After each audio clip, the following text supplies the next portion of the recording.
Okay, so imagine this. Transport yourself back. It's a courtroom, 1964. You can feel the tension, right? History is palpable. The air itself seems to hum. Yeah, heavy with profound consequence. Exactly. And looming over everything is this chilling prospect of life imprisonment. But then a single voice cuts through. It's resolute, unwavering. And it's crucial to understand this wasn't a plea, not for mercy anyway. No, it was something else entirely. A defiant declaration, a statement of principle so powerful it would, echo for generations. It would actually reshape human rights discourse. Precisely. We are talking, of course, about Nelson Mandela, standing right there in the dock, Rivonia trial. And what he delivered that day became iconic, his "I am prepared to die" speech. It really was more than just a defense against the charges. It was this non-negotiable refusal, a refusal to compromise on the struggle for liberation. A profound articulation of principle, you mean? Yes, exactly, in the face of just overwhelming state oppression. And ultimately, it was a declaration, his absolute willingness to sacrifice everything for this ideal of a free, just society. Okay, so that's our mission for this deep dive then. We want to really unpack the layers here. The conviction, the leadership, that enduring human spirit woven into Mandela's words. And we're going beyond just the historical event itself. Right. We'll explore how his commitment, that unwavering stance, resonates, how it connects with diverse perspectives on justice, courage, purpose. We've pulled together some, fascinating sources. The goal really is to offer you insights into what it truly means, to stand for something so profound, so fundamental that you are, prepared to give your life for it. And in doing that, we'll kind of grapple with this compelling question. How does that kind of conviction, tested to the absolute extreme, how does it ignite movements? How does it sustain them? Yeah, and how does it challenge our basic assumptions about power, about rights, and maybe even about what we, as individuals are truly prepared to live for or potentially die for? So this deep dive, it's more than just history. Absolutely. It's really a testament to the power of that conviction and a leader's ability to inspire, even remarkably, from behind bars. Okay, let's jump right in. The fearless defense. Mandela's declaration of principle. The core of what Mandela said from the dock. It wasn't just resisting, was it? No, not just pushing back. It was this powerful, almost visionary assertion of fundamental human desires for freedom, for equality. He wasn't just reacting to the charges against him. Not at all. He was articulating a clear, positive vision for South Africa's future, laying bare the hopes, the aspirations of an entire people. And when you read the speech, what jumps out immediately is just how clear he is. The demands are so explicit. He really didn't mince words, did he? He stated clearly, Africans wanted freedom, basic freedom, to move, to work, to live without restriction in their own country. He condemned the system that forced them, and this phrase is striking, to be confined to their rooms like little children. That line just perfectly encapsulates it. The dehumanizing daily grind. The physical limits imposed by apartheid. It wasn't some abstract legal point he was making. No, it felt deeply human, a cry for basic liberty, painting this vivid picture of lives just, curtailed, dreams denied. That imagery, like little children, it's incredibly powerful because it just strips away all the legal jargon. It gets right to the core of dignity, doesn't it? Autonomy. Yeah. And he went further. He stressed that Africans wanted to find work where they chose, not where some state labor bureau told them to go. Right, and demanded a just share in the whole of South Africa. And with that, real security, a real stake in society. So this isn't just a general complaint list. It's like a blueprint, a detailed plan for an equitable society, covering economic and personal freedoms. He's essentially saying, look, we want to be full members of this society, contributing members, not second-class citizens. Precisely. But while all those freedoms were vital, Mandela was crystal clear about the foundational demand, the absolute must-have. Yes. He stated, and it's worth quoting again, but above all, we want equal political rights because without them, our disabilities will be permanent.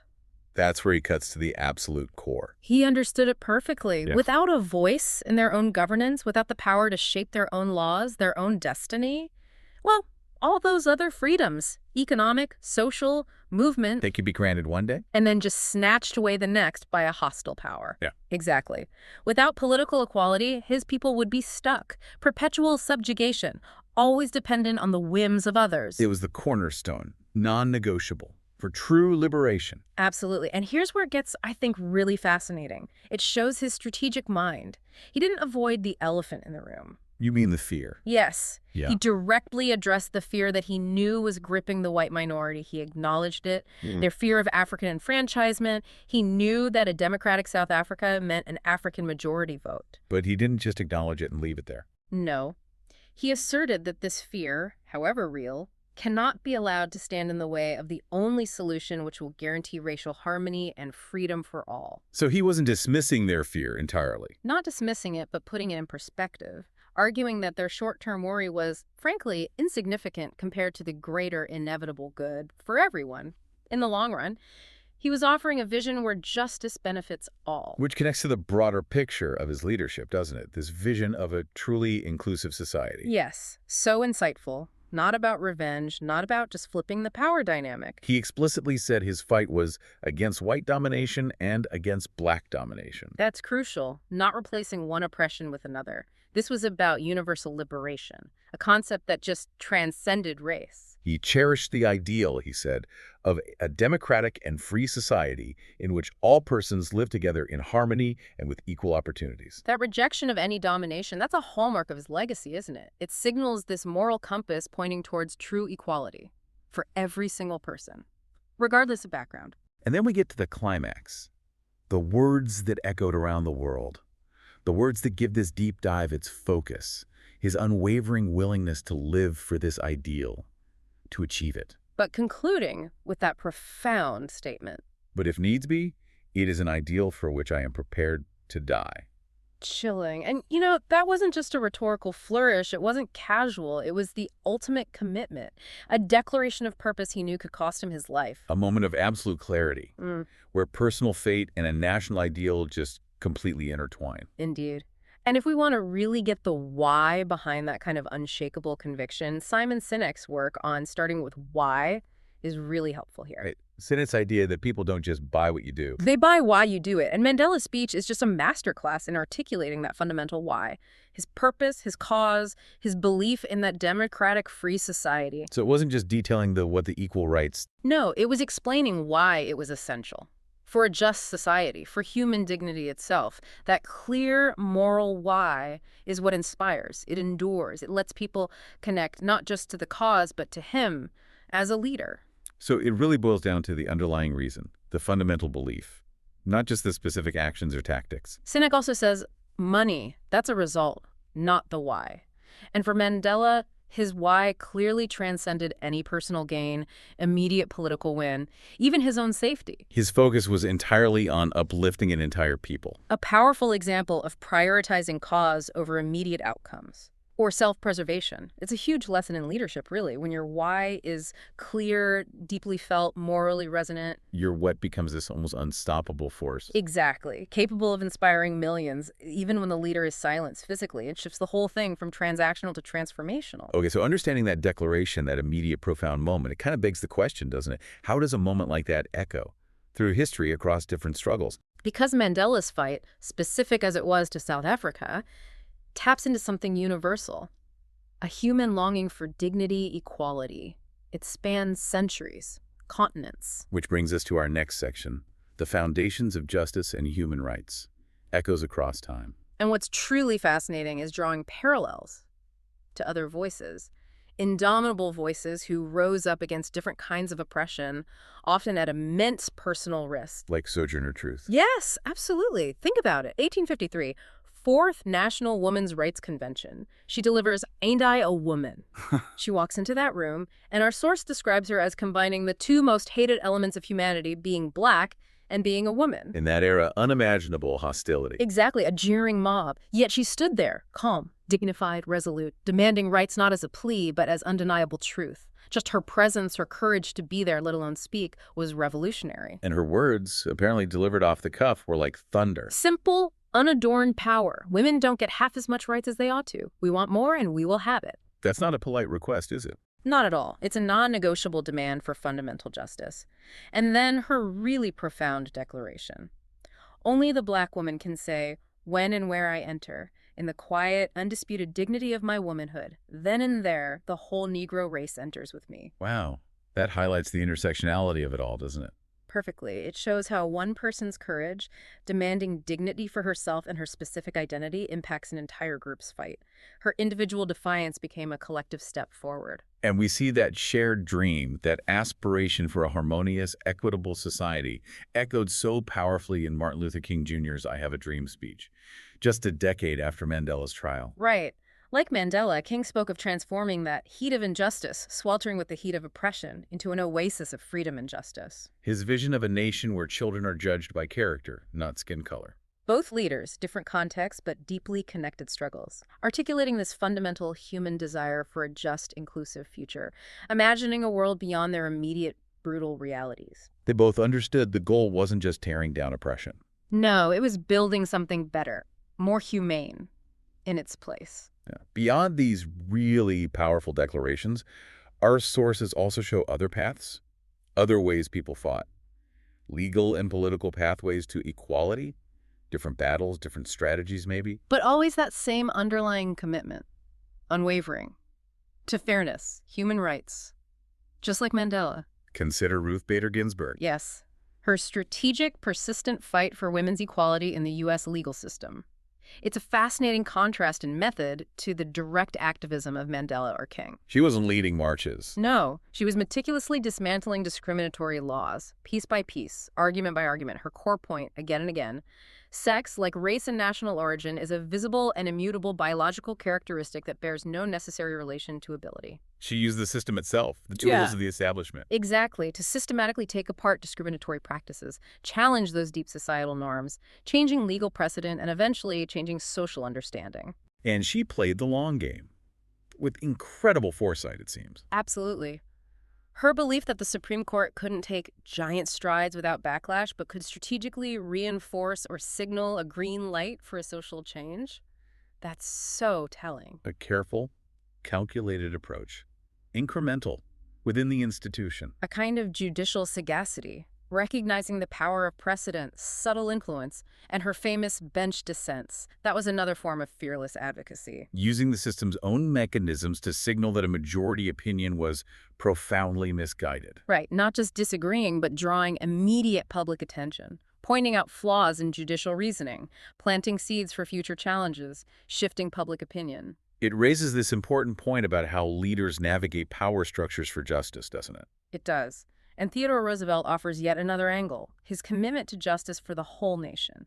Think about his intervention in the 1902 coal strike. As president, he didn't really have the authority to intervene in the labor dispute, did he? Technically no constitutional power, but he faced a winter where millions of poorer Americans would lack heat, risking acute misery and loss of life. So he acted. Yeah. He threatened to send federal troops to seize the mines if a deal wasn't reached, basically forcing the powerful mine owners to negotiate with the strikers. That was audacious. Extremely. It showed his belief that legislation to be permanently good for any class must also be good for the nation as a whole.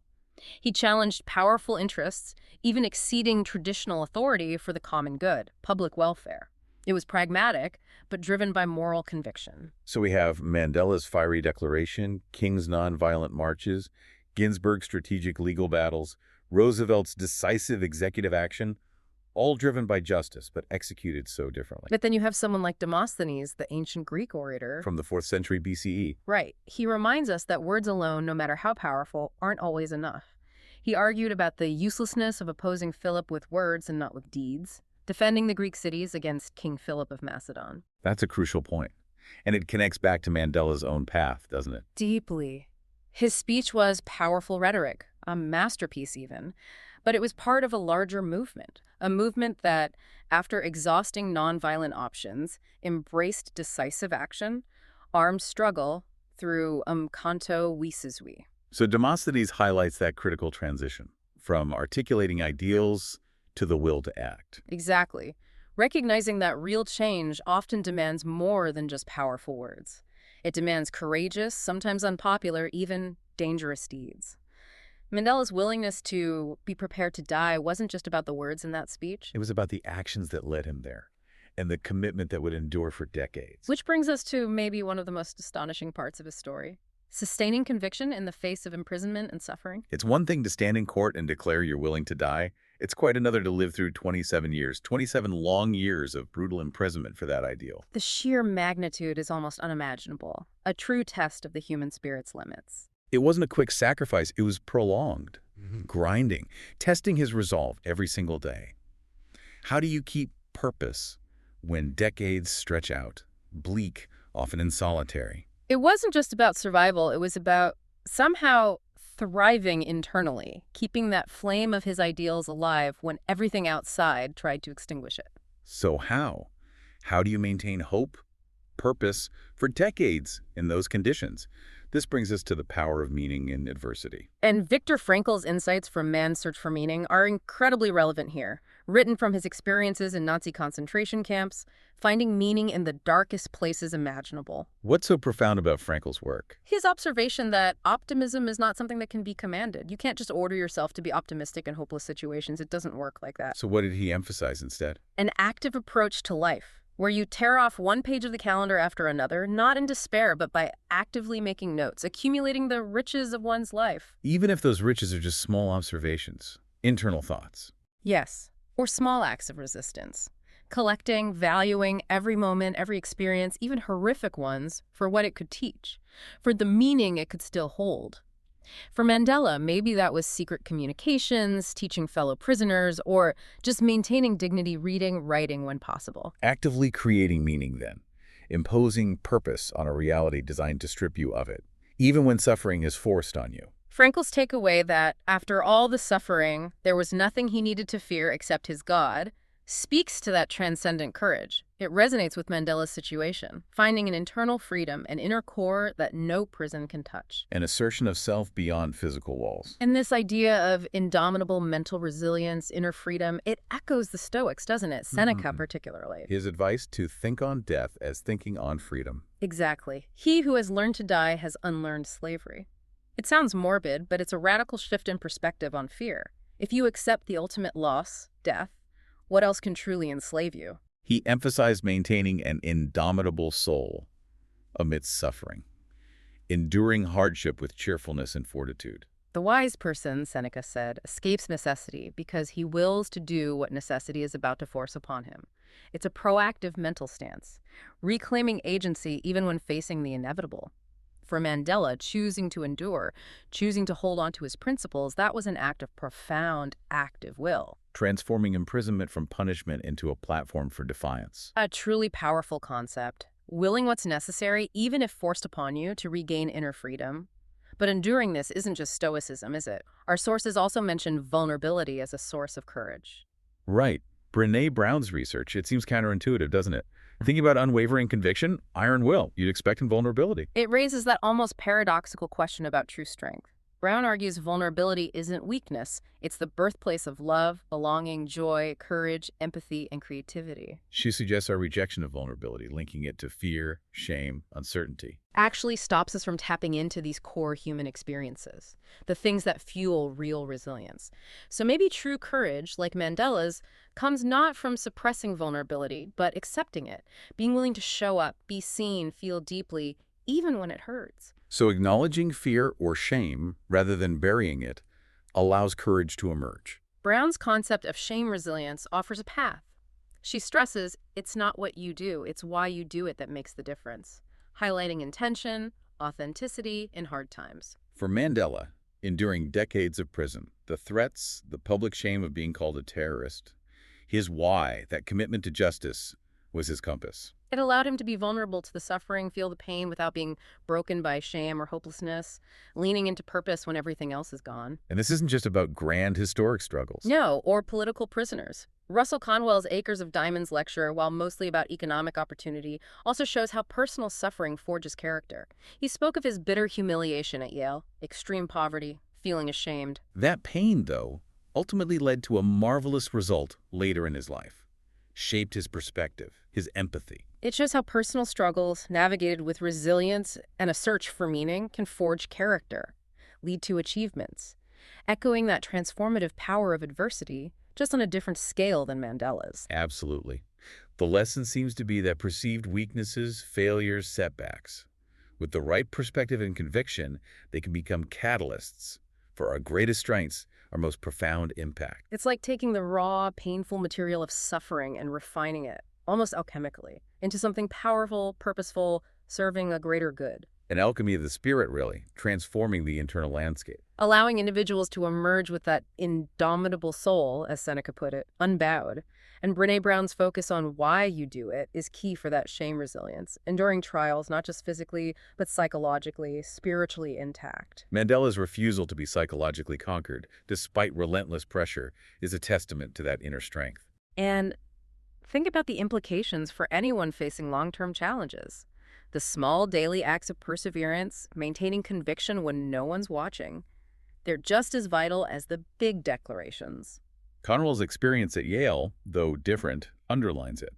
Adversity can be a crucible, shaping you for future contribution even years later. Exactly. That consistent, active approach to life, in Frankl's words. Finding purpose, setting small goals, documenting progress, even just for yourself. That constant internal engagement prevents the spirit from being crushed. It fosters an inner world of meaning, a sanctuary impervious to physical limits.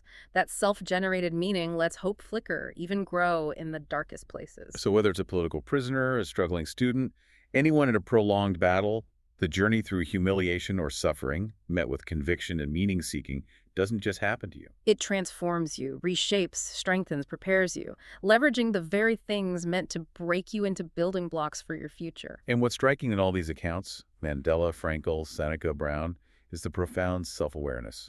Yes. From Mandela's clear ideals to Frankl's self-observation, Seneca's introspection, Brown's focus on values. It's this strong internal compass guiding them through the dark. They aren't just reacting, they're navigating internally, making conscious choices about how to respond, how to be under pressure. Which leads us perfectly into the orator's craft, delivering a message of power and purpose. Because Mandela's speech wasn't just powerful content, it was a rhetorical masterpiece. Delivered from a dock, under immense pressure, facing life imprisonment, maybe death. Its impact endures because of that masterful construction, compelling delivery, even in that hostile environment. It raises a fundamental question for anyone trying to persuade or inspire, right? Yeah. How do you craft a message that resonates not just now, but lasts? We can look to ancient wisdom. Aristotle, in his Rhetoric, talked about using syllogistic form, logically gathering conclusions. His example: a leader saved some, avenged others, and liberated the Greeks. Mandela's speech, though defense, built its arguments for justice logically too, step by undeniable step, leading to his conclusion. And Aristotle advised using balanced antitheses and maxims to make arguments memorable, impactful. Mandela's speech is full of them, Yeah. like contrasting against white domination and against black domination. Or that undeniably powerful, memorable final line: "It is an ideal for which I am prepared to die." Those phrases stick. They're easily recalled, shared. Aristotle also noted that frightening things arouse pity when they happen to others. Mandela masterfully invoked that through vivid descriptions of his people's suffering, confined like little children, denied basic rights, appealing directly to universal empathy, outrage at injustice. Then there's Cicero, the great Roman orator, in De Oratore. He emphasized diction that is rich, diversified, and copious, with animated delivery to move emotions. He contrasted an ardent and impassioned onset for strong feelings with winning goodwill through calmness, loyalty, and a disposition that is pleasing at the start.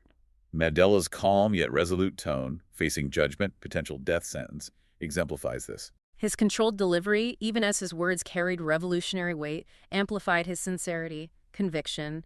He wasn't shouting, but his words had an authority that commanded attention. True mastery of impact. So it's not just about volume or drama. It's precise, intentional communication, even with emotional content and high stakes. Quintilian, another Roman rhetorician in Institutio Oratoria, expanded on this, the concept of sagacity, adapting speech to circumstances of time and place and to the persons involved. Context is everything. He distinguished between pathos, strong emotions, and ethos, calm or persuasion for goodwill and credibility. Right. He said a gentle delivery is most often best suited to the exordium, the intro, to build goodwill, while vehement tones are for intense emotional peaks later. Mandela's address, passionate in content, dire in implications, maintained that controlled dignity. He didn't erupt in rage. He conveyed unshakable moral authority, embodying Quintilian's principles, powerful yet appropriate delivery for his audience, the court, the nation, the world, making his message resonate with both reason and profound moral weight. This blend of passionate message with controlled, dignified delivery really speaks to sincerity and the pursuit of truth in rhetoric. Which brings us to Plato. Through Socrates, in dialogues like Gorgias and Phaedrus, he critiqued rhetoric lacking a foundation in truth, genuine knowledge, often dismissing it as just flattery, manipulation. Plato suggested mere persuasion without knowledge is denigrated. Without a grasp of truth, rhetoric will remain an unsystematic knack. This elevates Mandela's speech immensely. Its enduring power comes not from mere flourish or tactics, but its deep grounding in the undeniable truth. Of suffering, injustice, legitimate aspirations, his words weren't just persuasive, they were true. And Plato suggested the dialogue format is less concerned with giving answers than in provoking questions. Which is exactly what Mandela's speech does. It prompts profound reflection on fundamental truths about human rights, dignity, not just in court, but in the minds of all who heard it, forcing confrontation with the moral reality of apartheid. So the authenticity, rooted in lived injustice, gives it enduring power, far beyond style alone. It means while oratorical craft is essential for effective communication, It has to serve a higher, undeniable truth to truly resonate, inspire action, become more than just pretty words. exactly. Which brings us to our final section, inspiring future generations, the legacy of conviction. Mandela's life, that speech, they've had this profound ripple effect of a determined life, showing how one person's unwavering conviction sustained over decades can reshape not just a nation, but the world. It makes you think of Russell Conwell's Acres of Diamonds lecture, delivered thousands of times. He urged people to find opportunities, value in their immediate surroundings. Wealth is right within the sound of your voice. He believed the foundation of godliness and the foundation principle of success in business are both the same precisely. Which you can interpret as aligning your actions, in business or life, with a higher moral purpose, integrity. Mandela's commitment, though, for social justice, not money, mirrors this. Finding profound value and opportunity in his own context, even apartheid South Africa, leveraging it not for personal gain, but collective good. He found his acres of diamonds in the struggle itself. Conwell also dedicated himself to delivering his lecture, even for small fees to the small towns, never visited by other men of great reputation. That commitment to serving the overlooked, the marginalized, resonates with Mandela's lifelong service. Recognizing true wealth isn't just personal profit, but uplifting the community. It highlights that the acres of diamonds, the untapped potential for justice or change, often lies right where we are, waiting for our conviction. And this idea of actively creating circumstances, not just waiting for them, Les Brown articulates that powerfully. Yes, in Live Your Dreams, he said. The people who get on in this world are the people who get up and look for the circumstances they want, and if they can't find them, make them. His own story is incredible, overcoming being labeled mentally handicapped to become this world-renowned motivator. It reinforces that idea. You can make your circumstances. You have the power to change. His Mr. Unstoppable mindset speaks to that relentless pursuit of goals, despite huge obstacles. A powerful parallel to any long liberation struggle. Conditions are rarely ideal.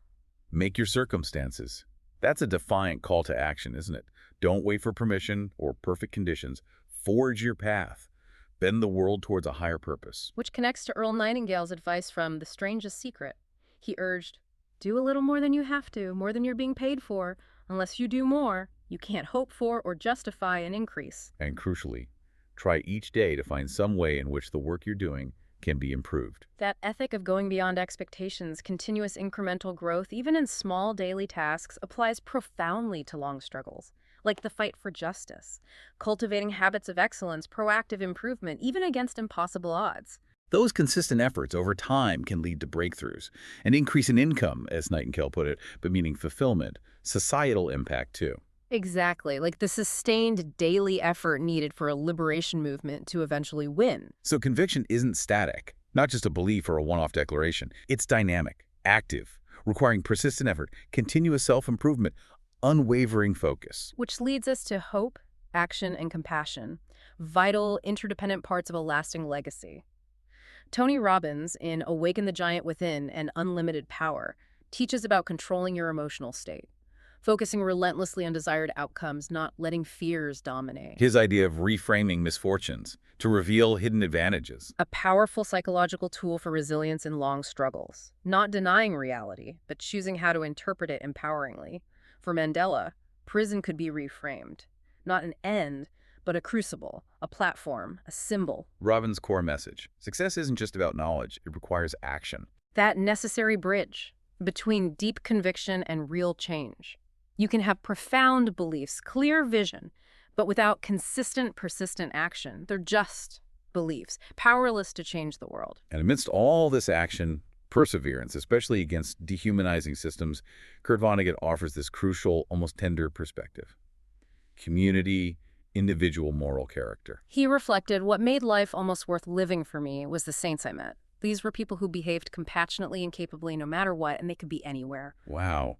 That highlights the crucial role of individual moral character, compassion, in sustaining hope, driving change. Yes. While iconic leaders like Mandela are vital, the everyday acts of saints, people embodying compassion, capability, often unsung, are equally fundamental. To progress to a humane world, they're beacons of hope in dark times, proving goodness persists, even in small interactions. They're the bedrock movements are built on. And finally, on this journey of sustained conviction, J.K. Rowling. Her Harvard speech, Very Good Lives, briefly touching on the fringe benefits of failure and the importance of imagination. Reinforcing that idea, setbacks aren't endings, they're invaluable opportunities for learning, growth, creative problem solving.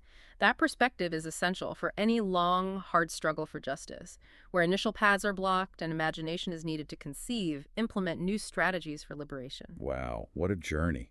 Through Mandela's incredible speech, not just history, but a living testament to conviction, and drawing insights from such diverse thinkers. Ancient philosophers, Aristotle, Cicero, Plato, their wisdom on rhetoric still hits home. Modern motivators, Seneca, Frankl, Brené Brown, Les Brown, Nightingale, Robbins, offering psychological, strategic depth. Connecting with civil rights icons like Sojourner Truth and Martin Luther King Jr., gleaning wisdom from unexpected voices like Conwell and Vonnegut. It's been expansive, deeply reflective, but the core message is still clear, potent.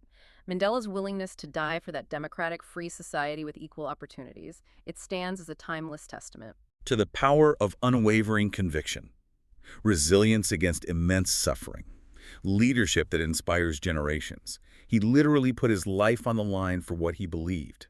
That ultimate commitment changed history. And his message, amplified by all these other figures we explored, it compels us, doesn't it, to consider what ideals we are prepared to live for, to dedicate ourselves to with that kind of conviction. In your own life, what principles are fundamental, non-negotiable? What would you stand for, no matter the cost, the challenge? What injustices, big or small, call for your voice, your action, your unwavering conviction? And here's a provocative thought, something to carry forward. The legacy of conviction isn't only in those grand historic declarations by figures on pedestals. It's also woven into the countless small acts. Exactly. Small acts of courage, perseverance, principled living, echoing that truth in everyday life. So what acres of diamonds, what untapped potential for justice, equality, meaningful change lies right around you, in your community, your sphere of influence, waiting for your conviction to bring it to fruition. Something to ponder deeply, as we all strive to embody that spirit, make our own mark, one act of conviction at a time. Thank you for joining us on The Deep Dive.